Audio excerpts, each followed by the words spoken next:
Hi everyone, आज के video में देखेंगे सोशियोलॉजी पेपर 2 का most important topics formal organisation. ऐसा टॉपिक है जो हर बार आपके एग्जाम में 5 से 7 क्वेश्चन हर एग्जाम में देखने को मिलता है। तो आज का टॉपिक काफ़ी इंपॉर्टेंट है, इसलिए हर एक सवाल आपके एग्जाम के लिए काफ़ी ज़्यादा मोस्ट इम्पॉर्टेंट है। चलिए शुरू करते हैं आज का पहला क्वेश्चन। लेकिन उससे पहले अगर आप बीपीएससी या स्टेट झारखंड लेडीज सुपरवाइजर की तैयारी कर रहे हो तो आप लोग के लिए 15 प्रीवियस ईयर क्वेश्चन साथ में प्रैक्टिस सेट, जिससे आप आइडिया लगा सकते हो कि आपकी तैयारी कितनी हुई है, कितना आप स्कोर कर पा रहे हो। इस प्रैक्टिस सेट से आप अपने आप को जांच सकते हो। साथ में मोस्ट इंपॉर्टेंट एनसीईआरटी क्लास 11-12 का चैप्टर वाइज आपको एमसीक्यू मिल जाता है, जिससे आप बेटर अपनी तैयारी कर सकते हो। साथ में मोस्ट इंपॉर्टेंट टॉपिक वाइज ऐसे टॉपिक्स जो हर बार आपके एग्जाम में सवाल पूछे जाते हैं, जिस टॉपिक से उस टॉपिक से हमने मोस्ट इंपॉर्टेंट एमसीक्यू जो अभी हम फिलहाल अपने यूट्यूब चैनल पर कर रहे हैं, उस सब कुछ आपको मिलेगा सिर्फ 300 में। ये सब कुछ आपको मिलेगा 300 में। साथ में आपको प्रॉपर गाइड भी किया जाएगा कि कैसे आप शॉर्ट टर्म में पेपर क्वालिफाई कर सकते हो। कोई डाउट होता है तो आपको प्रॉपर हेल्प दी जाएगी। लेने के लिए आप मुझे इस नंबर पे व्हाट्सअप कर सकते हैं। अगर आप सच में सीरियस हो अपने फ्यूचर को लेकर तो आप मुझे इस पे व्हाट्सअप करके बाकी डिटेल्स आप इस पे ले सकते हो। तो चलिए शुरू करते हैं आज का पहला क्वेश्चन। पहला क्वेश्चन जो कि काफी इंपॉर्टेंट है, इसे आप भी क्वेश्चन टिक आउट कर लेना। आपको बताना है कि औपचारिक संगठन की परिभाषा किसने दी है। मैक्स वेबर, टालकोट पार्सन्स, रॉबर्ट के मॉर्टन, या ऑप्शन डी है एमिल दुर्कheim।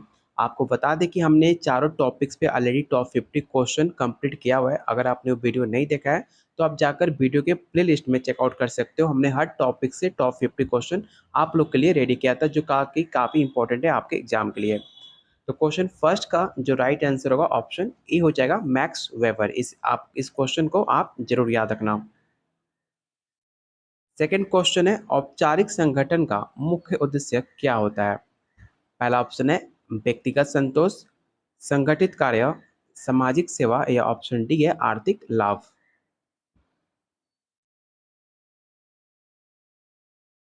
तो क्वेश्चन थर्ड का जो राइट आंसर होगा ऑप्शन बी हो जाएगा, संगठित कार्य।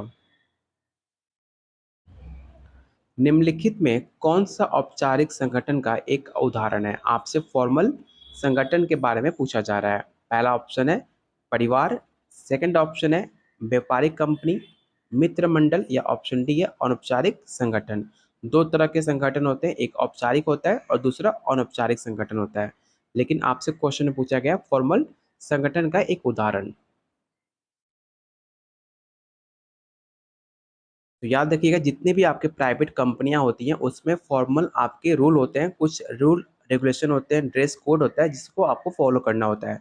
जहां पर आपको कोई रूल और कोई ड्रेसअप कोई फॉलो नहीं करना होता है, उसे कहते हैं अनौपचारिक। और जहाँ पे आप ड्रेस फॉलो करते हो, कोई रूल रेगुलेशन फॉलो करते हो, उसे कहा जाता है औपचारिक संगठन। जैसे कि आपका स्कूल हो गया, वहाँ पे आप एक ड्रेस कोड में जाते हो। प्राइवेट कंपनियां हो गई जहाँ पे टाइम मैनेजमेंट, टाइम से जाना होता है, टाइम से आप निकलते हो, साथ में आपका ड्रेस कोड होता है, वो सब कुछ आपके फॉर्मल संगठन का एक उदाहरण माना जाता है। इसे आप जरूर याद रखना। ऑप्शन इसका बी राइट आंसर होगा। औपचारिक संगठन में कार्यों का विभाजन किस प्रकार किया जाता है। पहला ऑप्शन है सामान्य रूप से, खास कामों के आधार पर, असंगठित रूप से, या ऑप्शन डी है आकस्मिक रूप से।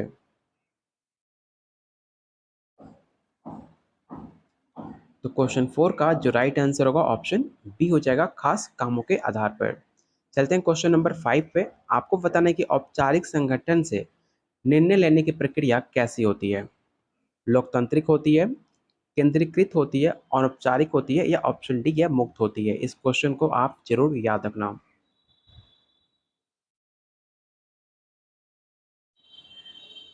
तो क्वेश्चन 5 का जो राइट आंसर होगा ऑप्शन बी हो जाएगा, केंद्रीकृत होती है, ऑप्शन बी।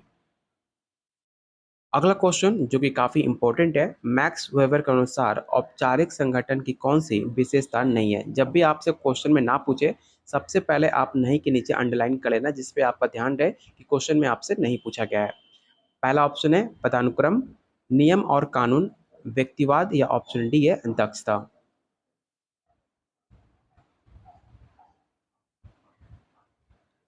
तो क्वेश्चन 6 का जो राइट आंसर होगा ऑप्शन सी हो जाएगा। औपचारिक संगठन का नेतृत्व किस प्रकार होता है। करिश्माई नेतृत्व, लोकतांत्रिक, केंद्रीकृत या ऑप्शन डी है स्वतंत्र।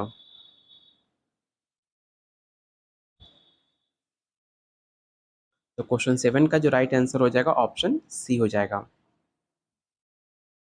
औपचारिक संगठन के अंतर्गत कार्यों की योजना कौन बनाता है? पहला ऑप्शन है सभी सदस्य, उच्च प्रबंधन, बाहरी एजेंसी या ऑप्शन डी है कोई नहीं। तो आपने देखा होगा जो स्कूल होता है, स्कूल में आपका फॉर्मल ऑर्गेनाइजेशन का एक एग्जाम्पल माना जाता है, जिसमें आपका जो प्रिंसिपल होता है या फिर उसके डायरेक्टर होते हैं, उसके अंतर्गत वो योजना बनाते हैं कि कौन सा योजना इस स्कूल में लाया जाए। या फिर आप प्राइवेट कंपनी में जो आपका सीईओ होता है, वो डिसाइड करता है कि कंपनी के लिए, कंपनी हित के लिए कौन सा रूल लाया जाए या फिर कौन सा इसमें चेंजिंग किया जाए। तो सब कुछ डिपेंड करता है आपके औपचारिक संगठन का उच्च प्रबंधन, जो कि होता है सीईओ हो गया, आपका स्कूल का डायरेक्टर हो गया, जितने भी आपके फॉर्मल ऑर्गेनाइजेशन है, उनके जो सबसे हेड पोस्ट पे होते हैं वही आपकी योजना निर्माण करते हैं। इसे आप जरूर याद रखना। ऑप्शन इसका बी राइट आंसर होगा। औपचारिक संगठन के नियमों का पालन कैसे किया जाता है? व्यक्तिगत इच्छा अनुसार, संगठन के दिशा निर्देशों के अनुसार, समूह के सदस्यों के मतानुसार या ऑप्शन डी है अनौपचारिक रूप से। तो आप आसानी से इसका आंसर बता सकते हो कि जितने भी आपके फॉर्मल संगठन होते हैं उसमें आपके कोई रूल रेगुलेशन होता है जिसे आपको फॉलो करना होता है। जैसे कि आप स्कूल में देखा होगा, आपका टाइम मैनेजमेंट होता है। प्राइवेट सेक्टर में आपको इस टाइम से इस टाइम तक काम करना है, उस बीच में कहीं आपको बात नहीं करना है, कहीं आप घूमने जा नहीं सकते हो, आप बिना मतलब छुट्टी नहीं मार सकते हो। वो सब एक दिशा, रूल और रेगुलेशन होता है जिसे आपको फॉलो करना होता है। तो ऑप्शन इसका बी राइट आंसर होगा। औपचारिक संगठन में पदानुक्रम का क्या महत्व है? इसे कम महत्व दिया जाता है, इसे उच्च महत्व दिया जाता है, ये आवश्यक नहीं है, या ऑप्शन डी है इसे निरंतर बदलते रहता है।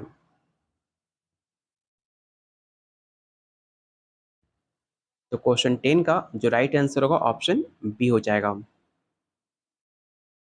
क्वेश्चन 11, औपचारिक संगठन में कार्यों का मुख्य उद्देश्य क्या है? पहला ऑप्शन है व्यक्तिगत विकास, लक्ष्य की प्राप्ति, सामाजिक मेलजोल या ऑप्शन डी है मनोरंजन।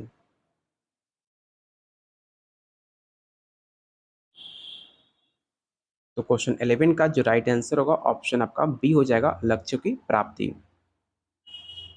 औपचारिक संगठन में संवाद की प्रक्रिया कैसी होती है? अनौपचारिक होती है, संरचित होती है, गैर संरचित होती है या ऑप्शन डी है मिश्रित होती है। तो क्वेश्चन 12 का जो राइट आंसर होगा ऑप्शन बी हो जाएगा। इसे आप जरूर याद रखना।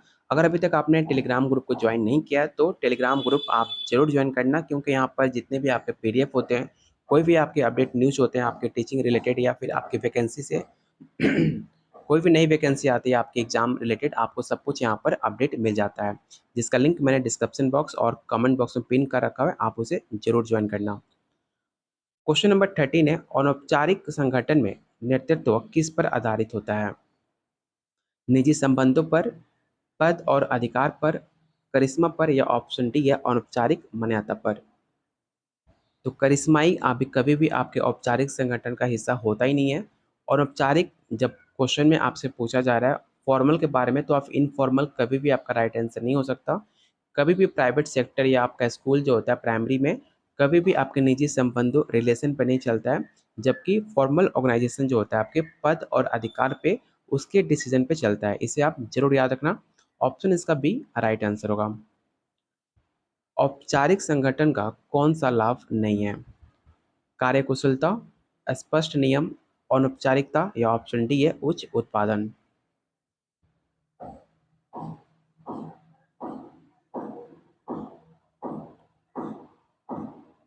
तो क्वेश्चन 14 का जो राइट आंसर होगा ऑप्शन सी हो जाएगा। इसे आप जरूर याद रखना। औपचारिक संगठन में किस प्रकार की प्रगति होती है? धीमी होती है, अनिश्चित होती है, व्यवस्थित होती है या ऑप्शन डी है व्यक्तिगत होती है, जो कि काफ़ी आसान क्वेश्चन है।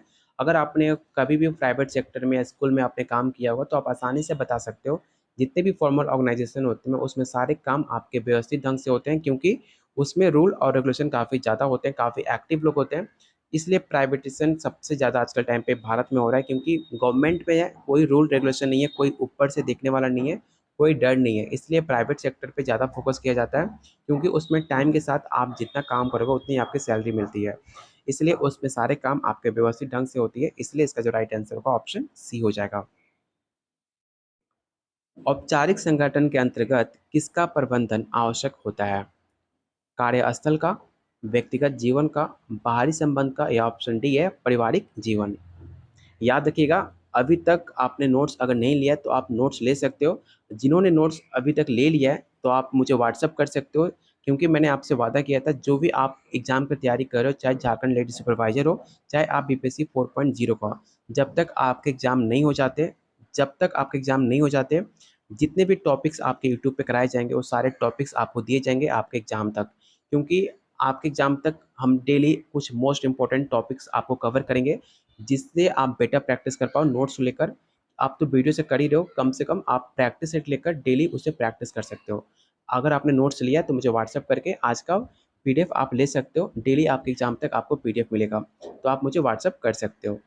क्वेश्चन 16 का जो राइट आंसर होगा ऑप्शन ए हो जाएगा, कार्यस्थल। क्वेश्चन नंबर 17, औपचारिक संगठन में नियम और कानून का पालन क्यों किया जाता है? एक सवाल काफ़ी इंपॉर्टेंट है, इसे आप जरूर विवेक क्वेश्चन टेक आउट करना।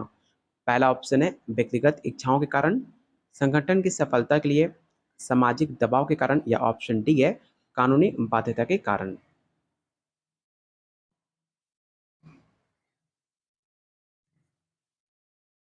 तो इसका राइट आंसर होगा ऑप्शन बी। औपचारिक संगठन में किस प्रकार का अनुशासन होता है? सख्त, ढीला ढाला, व्यक्तिगत, या ऑप्शन डी है अनौपचारिक। तो अगर आपने काम किया होगा प्राइवेट सेक्टर में तो आपको पता होगा उसमें रूल रेगुलेशन काफ़ी ज़्यादा आपके हार्ड होते हैं। बीच में आप कभी भी काम छोड़ कर नहीं जा सकते, उसमें आपको बॉन्ड साइन करना होता है। बहुत सारे रूल रेगुलेशन आपको एक्सेप्ट करने होते हैं, उसमें आपकी व्यक्तिगत इच्छा उसमें नहीं होती है। इसलिए इसका जो राइट आंसर होगा ऑप्शन ई हो जाएगा, सख्त। औपचारिक संगठन में किस प्रकार की प्रक्रिया का पालन किया जाता है? पहला ऑप्शन है असंरचित, संगठित, आकस्मिक, या ऑप्शन डी है निजी।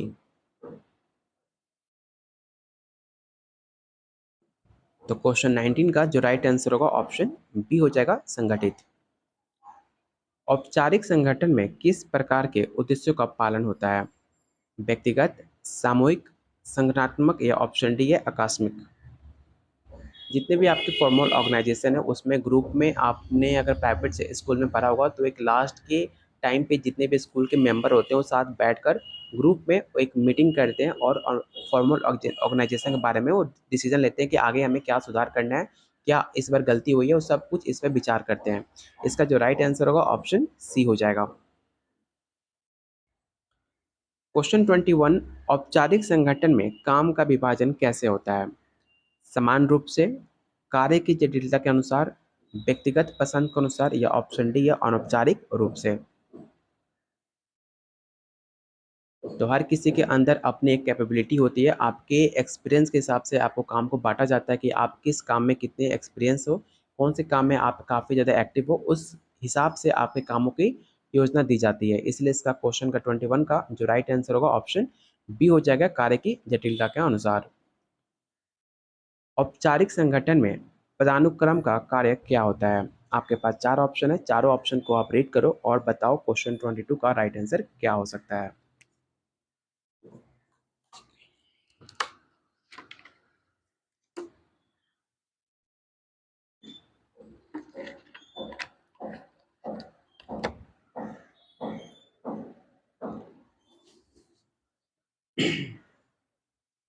तो क्वेश्चन 22 का जो राइट आंसर होगा ऑप्शन बी हो जाएगा, काम को व्यवस्थित करना। औपचारिक संगठन में कौन सी स्थिति नहीं होती है? स्पष्ट संरचना, काम की स्पष्टता, अनिश्चितता, या ऑप्शन डी है नियमों का पालन।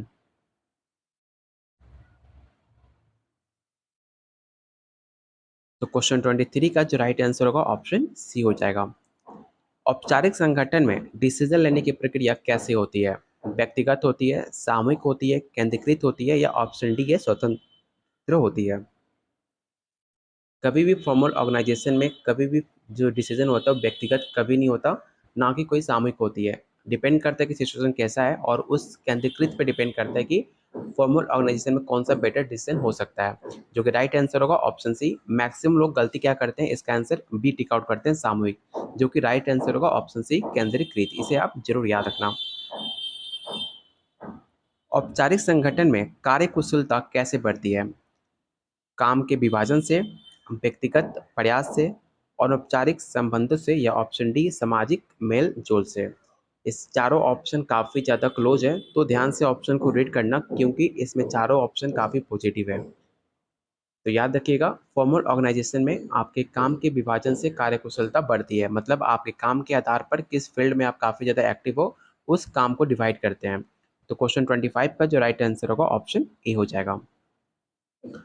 औपचारिक संगठन में काम का नियंत्रण कैसे होता है? व्यक्तिगत इच्छा अनुसार, संगठन के दिशा निर्देश के अनुसार, सामाजिक दबाव के अनुसार, या ऑप्शन डी है अनौपचारिक मान्यता के अनुसार।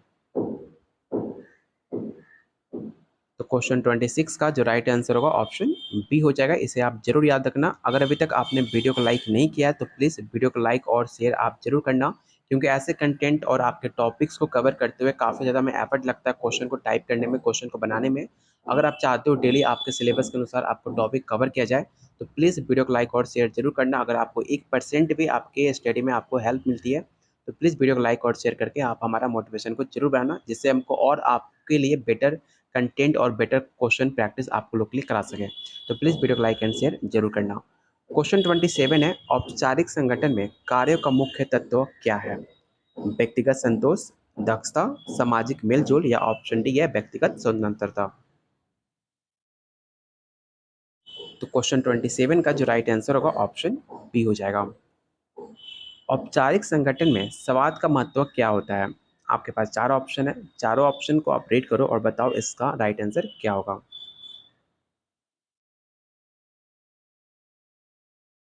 तो इसका राइट आंसर हो जाएगा ऑप्शन बी। क्वेश्चन नंबर 29 है, औपचारिक संगठन में किस प्रकार का नेतृत्व होता है? ये सवाल जस्ट हमने अभी कंप्लीट किया था, और मैंने आपको बताया भी था कि फॉर्मल ऑर्गेनाइजेशन में केंद्रीकृत डिसीजन लिया जाता है। तो ऑप्शन इसका सी राइट आंसर होगा। औपचारिक संगठन के अंतर्गत कार्यों की योजना कौन बनाता है? सभी सदस्य, उच्च प्रबंधन, बाहरी एजेंसी, या ऑप्शन डी है कोई नहीं।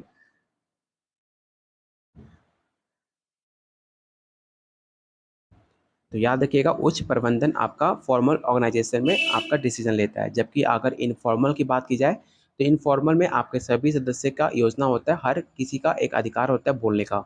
जब भी पूछे औपचारिक में तो उच्च प्रबंधन टेक आउट करना।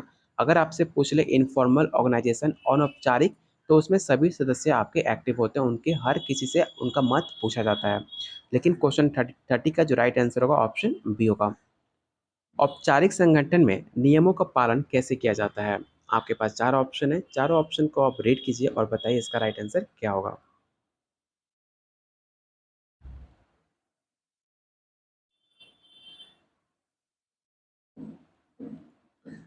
तो क्वेश्चन 31 का जो राइट आंसर होगा ऑप्शन बी हो जाएगा। औपचारिक संगठन में पदानुक्रम का क्या महत्व है? इसे कम महत्व दिया जाता है, या इसे उच्च महत्व दिया जाता है, ये आवश्यक नहीं होता, या ऑप्शन डी इसे निरंतर बदलते रहता है? ये सवाल ऑलरेडी आपके एग्जाम में पूछा जा चुका है, तो इसे आप जरूर विवेक क्वेश्चन टेक आउट कर लेना। याद रखना, क्वेश्चन 32 का जो राइट आंसर होगा ऑप्शन बी हो जाएगा, इसे उच्च महत्व दिया जाता है। औपचारिक संगठन में कार्यों का मुख्य उद्देश्य क्या है? व्यक्तिगत विकास, लक्ष्यों की प्राप्ति, सामाजिक मेलजोल, या ऑप्शन डी है मनोरंजन। तो जस्ट मैंने आपको बताया था, जब भी आपसे पूछे फॉर्मल ऑर्गेनाइजेशन का मुख्य कार्य, उनका मेन मुख्य मकसद होता है लक्ष्यों की प्राप्ति करना, मतलब उनका जो गोल होता है उसे अचीव करना। जो कि राइट आंसर होगा ऑप्शन बी। औपचारिक संगठन में संवाद की प्रक्रिया कैसी होती है? अनौपचारिक होती है, संरचित होती है, गैर संरचित होती है, या ऑप्शन डी मिश्रित होती है।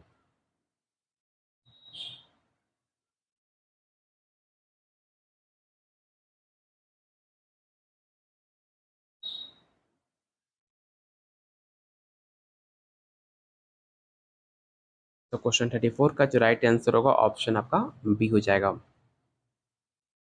औपचारिक संगठन में नेतृत्व किस प्रकार आधारित होता है? निजी संबंधों पर, पद और अधिकार पर, करिश्मा पर या ऑप्शन डी है अनौपचारिकता मान्यता पर?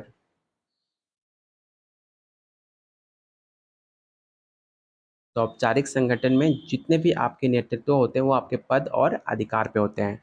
तो ऑप्शन इसका बी राइट आंसर होगा। औपचारिक संगठन का कौन सा लाभ नहीं है? पहला ऑप्शन है कार्यकुशलता, स्पष्ट नियम, अनौपचारिकता या ऑप्शन डी है उच्च उत्पादन। तो जस्ट मैंने इस सवाल का आंसर आपको बताया था। जितने भी आपके फॉर्मल ऑर्गेनाइजेशन है उसमें इनफॉर्मल का कोई भी जगह नहीं है, इसलिए इसका जो राइट आंसर होगा ऑप्शन सी होगा अनौपचारिकता। औपचारिक संगठन में किस प्रकार की प्रगति होती है? धीमी, अनिश्चित, व्यवस्थित या ऑप्शन डी है व्यक्तिगत? फॉर्मल ऑर्गेनाइजेशन में हमेशा आपके व्यवस्थित मतलब एक कंटेंट में बोल सकते हो, एक लाइन टू लाइन चलता है, कुछ भी एक रूल रेगुलेशन के हिसाब से चलता है, इसलिए उसको व्यवस्थित प्रकार की प्रगति माना जाता है, जो कि राइट आंसर होगा ऑप्शन सी। औपचारिक संगठन के अंतर्गत किसका प्रबंधन आवश्यक होता है? पहला ऑप्शन है कार्यस्थल का, व्यक्तिगत जीवन का, बाहरी संबंध का या ऑप्शन डी है पारिवारिक जीवन का? तो क्वेश्चन 38 का जो राइट आंसर होगा ऑप्शन ए हो जाएगा कार्यस्थल।